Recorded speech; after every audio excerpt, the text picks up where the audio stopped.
Começaremos nosso estudo conhecendo um pouco sobre o personagem principal desta história. Em primeiro lugar, quem é Salomão? O rei Salomão é um dos personagens mais famosos da Bíblia, filho do rei Davi. Ele teria governado por volta dos anos 970 a.C. Realizou o famoso julgamento entre duas mulheres que alegavam serem mães de um bebê. Mandou cortar a criança ao meio, até que percebeu que a mulher que se dispôs a perder a vida para que ela não morresse era a verdadeira mãe.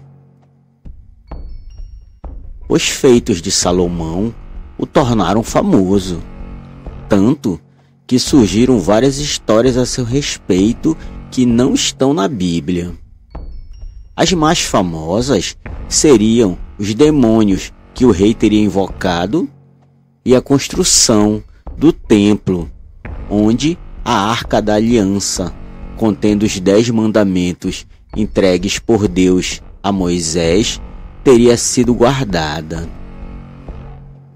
Parte do poder e da sabedoria do rei teria supostamente vindo dos 72 demônios que ele teria conseguido atrair e prender dentro de um vaso de bronze, selado com diversos símbolos especiais. Cada um desses símbolos funcionaria como uma fechadura para cada ser aprisionado, sendo capaz de manter os espíritos escravos de Salomão. O objeto nunca poderia ser quebrado, sob o risco de que todos os demônios seriam libertados e desobrigados de obedecer ao monarca. O tal vaso seria feito de bronze, e dentro do espaço de não mais do que 50 centímetros de altura, o dono poderia manter um exército a seu dispor, invocando os espíritos e dando ao seu dono uma série de poderes, entre eles extrair informações dos mais próximos, destruir os inimigos, ouvir e entender os recados da natureza, encontrar tesouros e curar doenças. Por isso, tornou-se um objeto procurado por arqueólogos e magos, interessados em adquirir o poder conquistado no remoto século X a.C. Apesar de serem impressionantes, os relatos sobre a façanha de Salomão foram escritos no século XVI, inspirados em lendas da Cabala e de autores místicos do islamismo. O caso recebeu diferentes versões curtas até ser reunido numa única obra no século XVII, A Chave Menor de Salomão, um dos mais famosos grimórios. Reza a lenda que, para punir Salomão por sua arrogância, Deus teria escondido o vaso em uma gruta na Babilônia. Ao encontrar o artefato, babilônios desavisados liberaram 71 demônios. Apenas Belial continuaria aprisionado. A história é refutada por aqueles que acreditam que o vaso continua inteiro e ainda pode ser usado ou até mesmo reconstruído.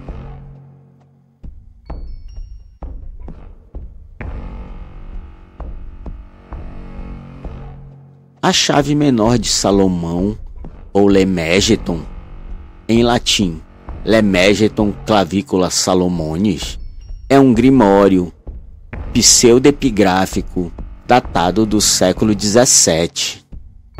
Contém inscrições detalhadas dos principados maiores e menores, potestades e hostes da maldade, e até anjos que Salomão entendeu como comunicar-se com sua incomparável sabedoria. há todas as conjurações necessárias para invocá-los e obrigá-los a obedecer ao conjurador. O Lemegeton é dividido em 5 partes: Ars Goetia, Aos Teuja Goetia, Ars Paulina, Ars Almadeu e Ars Nova. Uma conhecida tradução do Lemegeton é The Goetia, The Laser Key of Solomon, The King, por MacGregor Martins e com introdução de Alex Crowley.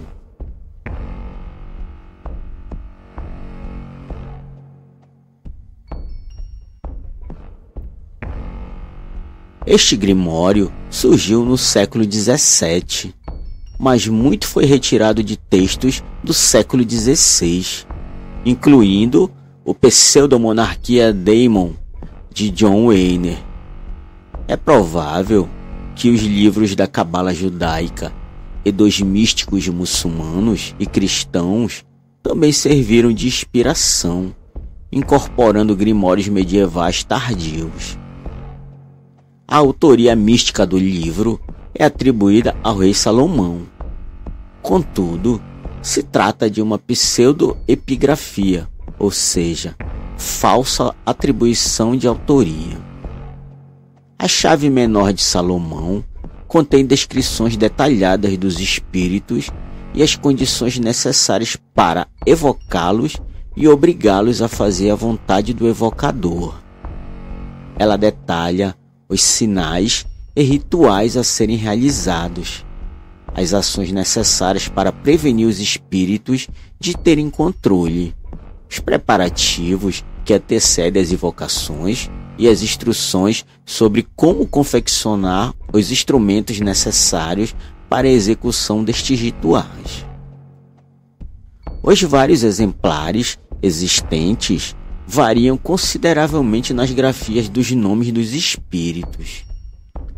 Edições contemporâneas estão amplamente disponíveis na imprensa e na internet, desde que os ocultistas, no final do século XIX, popularizaram o livro. Por exemplo, The Goetia, The Laser Key of Solomon, The King, de 1904, é uma tradução do texto por Samuel Mates e Aleister Crowley. É essencialmente um manual que pretende dar as instruções para a convocação de 72 diferentes demônios.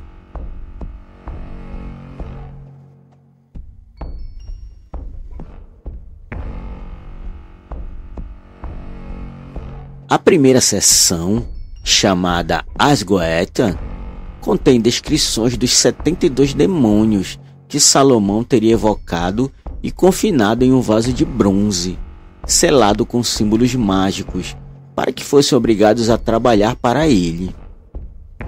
O livro dá instruções sobre a construção de um vaso de bronze semelhante e usando a fórmula mágica para a segurança apropriada, a fim de chamar os demônios.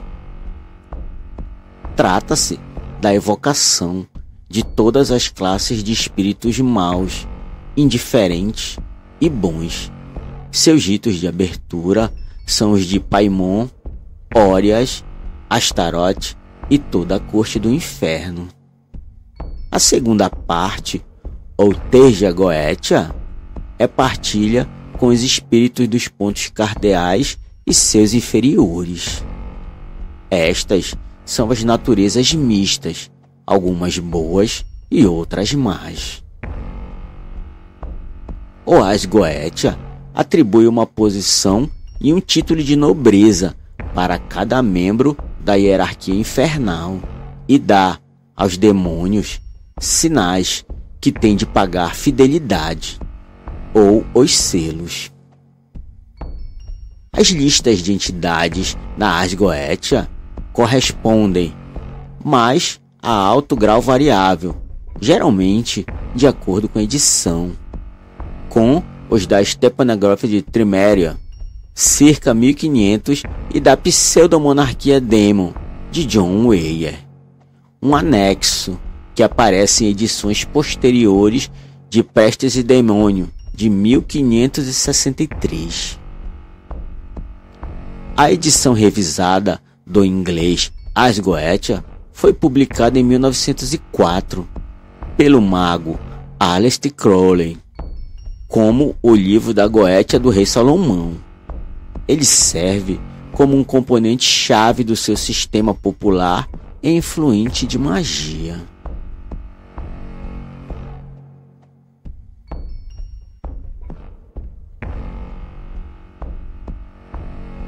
Esta é a segunda seção da chave menor de Salomão.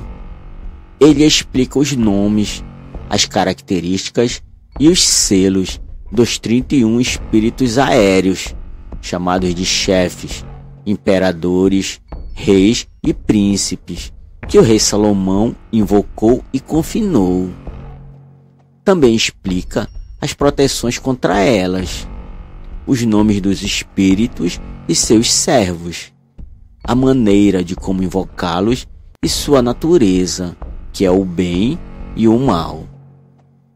Seu único objetivo é descobrir e mostrar coisas escondidas, os segredos de qualquer pessoa, obter, transportar e fazer qualquer coisa perguntando-lhes.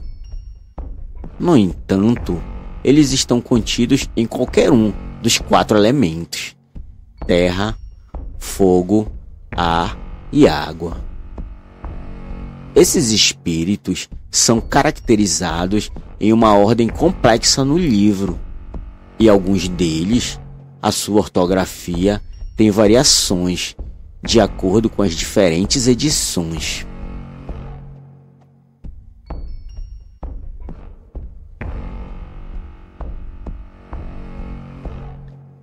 Esta é a terceira parte da chave menor de Salomão. Segundo a lenda, esta arte foi descoberta pelo apóstolo Paulo, mas no livro é mencionado como a arte de Paulo do rei Salomão.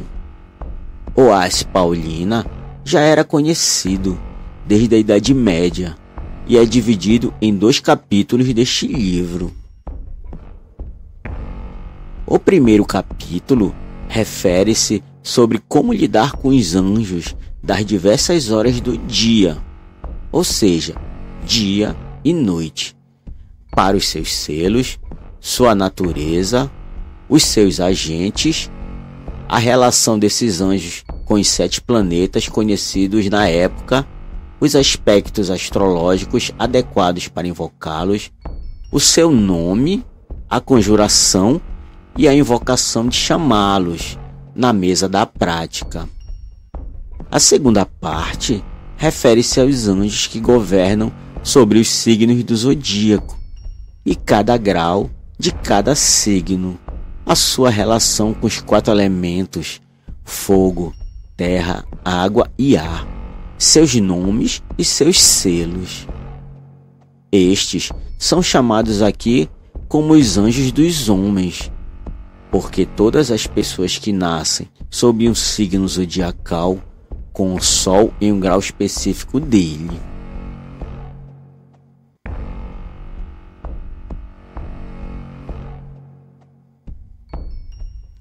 Esta é a 4ª parte da chave menor de Salomão. Ela nos diz como fazer a almadel, que é um tablete de cera com símbolos de proteção nele traçados. Nela são colocadas 4 velas.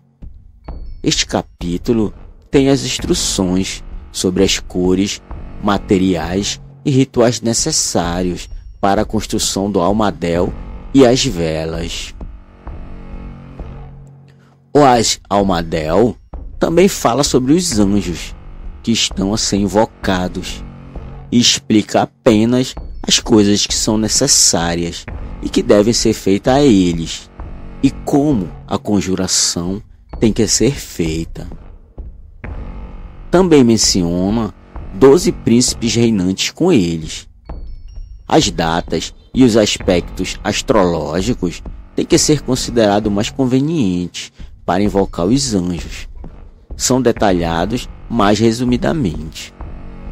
O autor afirma ter experimentado o que é explicado neste capítulo.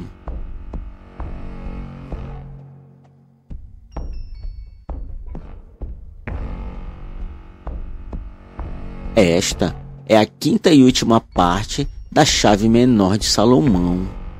Foi um grimório conhecido desde a Idade Média. O livro afirma que esta arte foi revelada pelo Criador para o rei Salomão por meio de um anjo. Ele contém uma coleção de orações misturado com palavras cabalísticas e mágicas em várias línguas, ou seja, hebraico, grego e etc. Como a oração deve ser dito e a relação que estes rituais têm à compreensão de todas as ciências. Menciona os aspectos da lua em relação com as orações. Diz também que o ato de orar é como uma invocação aos anjos de Deus. Segundo o livro, a grafia correta das orações dá o conhecimento da ciência relacionados com cada um e também uma boa memória, a estabilidade da mente e a eloquência. Este capítulo previne sobre os preceitos que devem ser observados para obter um bom resultado. Finalmente, ele conta como o rei Salomão recebeu a revelação do anjo.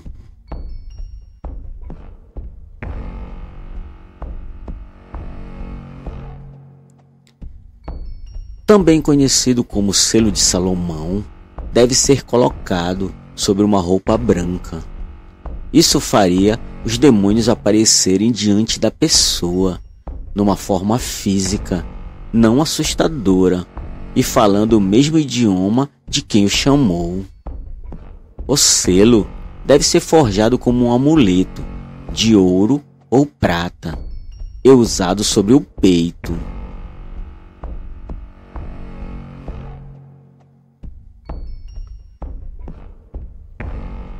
Além do amuleto, é importante usar este anel, também feito de ouro ou prata e cheio de símbolos especiais, que formam uma combinação misteriosa e poderosa. Protege o exorcista dos ataques, em especial do bafo de enxofre dos espíritos, e, quando apontado contra eles, os obriga a realizar qualquer pedido, incluindo matar alguém. A seguir, veremos alguns exemplos de frases usadas nas orações para conjurar os anjos caídos.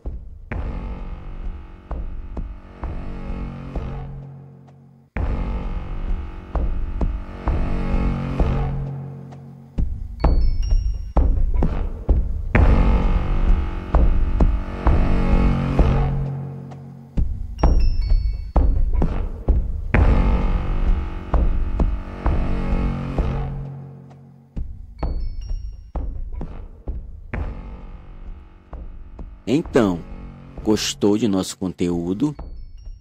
Considere inscrever-se em nosso canal para fortalecer nosso trabalho e prestigiar nossos vídeos.